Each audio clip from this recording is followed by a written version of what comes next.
Alors, dans cette vidéo, nous allons parler du statut. Quand vous exécutez en fait une requête vers un web service, quand vous avez un résultat, il y a ce qu'on appelle le statut ou également le code état qui va avec.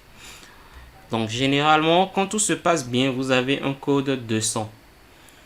Il y a des fois où vous aurez un code 404, par exemple dans le cadre d'une recherche.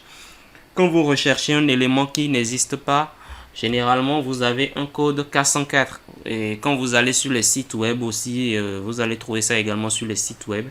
Le fameux code 404 qui apparaît, ou bien la page 404 qui apparaît quand vous essayez d'accéder à une page qui n'existe pas, ce genre de choses. Ok. Donc vous avez également différents types de codes, hein, il y en a tellement. Vous avez le code 201, je crois, quand une ressource a été créée, le code 200 quand une requête. Vous avez également les codes 500 qui sont relatifs à des erreurs serveurs, je crois, etc., etc. Donc il y en a plusieurs. Vous allez sur Google, vous faites une recherche et vous allez tomber sur les différents codes, etc., etc. Donc ici, nous allons en fait modifier un peu nos procédures, d'accord, pour qu'elles puissent nous renvoyer. Alors là, par défaut, c'est vraiment là, par défaut, on a déjà les bons codes.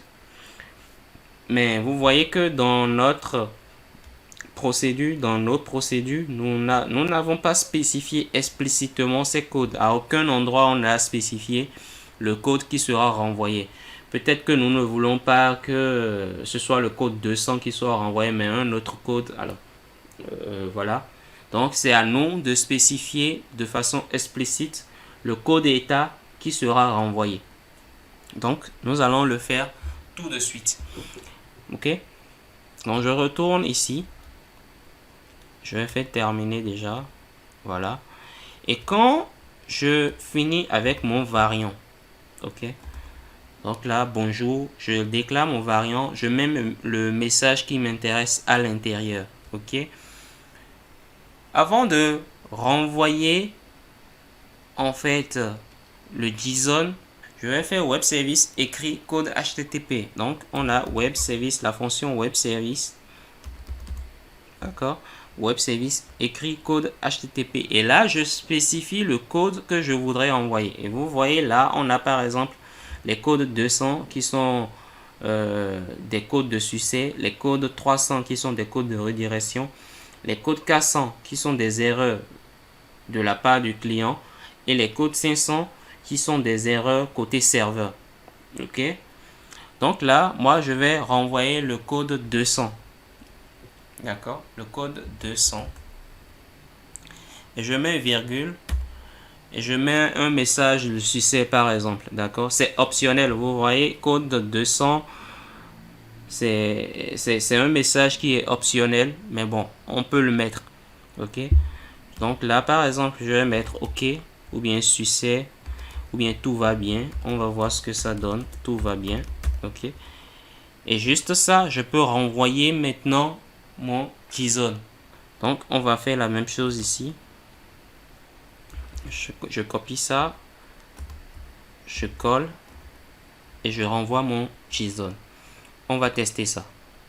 Donc là, je prends bonjour, je fais envoyer et vous voyez là, j'ai mon message bonjour tout le monde, j'ai mon code 200. Alors bien évidemment, c'est ce qu'on avait déjà. Si je viens dans les en-têtes, alors tout va bien. Ok.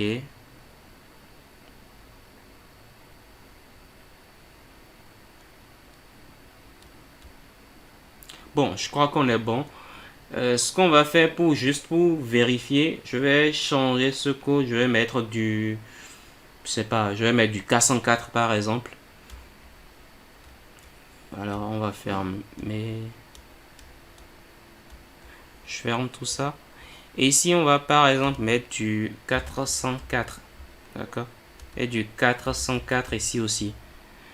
Et on va exécuter ça. Donc là, si je relance ma requête, je fais envoyer.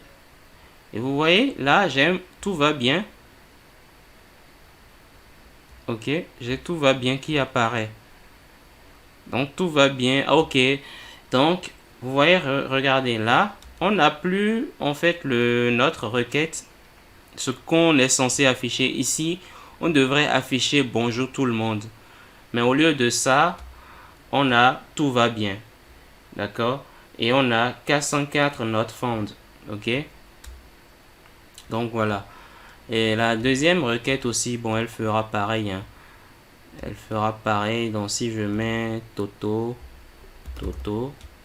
on n'a plus en fait bonjour Toto, mais on a tout va bien. On a notre 404 not found. Donc quand vous avez en fait un code 404, c'est le message qui va avec qui est affiché. Ok? Ceci n'est plus affiché. Donc voilà un peu comment ça fonctionne les codes d'état. On les appelle les codes d'état et en anglais on appelle ça status code, etc. etc. Bon, on va remettre notre code 200. Donc on a le code 200. Quand vous mettez un code 200, ce message est... Bon, enfin, ça sert à rien en fait. Ça sert strictement à rien. Quand tout va bien, vous n'avez pas vraiment besoin de ceci là. Ok? Et là, vous avez en fait le message, ceci qui sera affiché. Donc, dans la prochaine vidéo, nous allons améliorer un peu. Nous allons peut-être créer quelque chose d'un peu plus compliqué. Et voilà. Donc, on se retrouve dans la prochaine vidéo. N'hésitez pas à vous abonner et à la prochaine.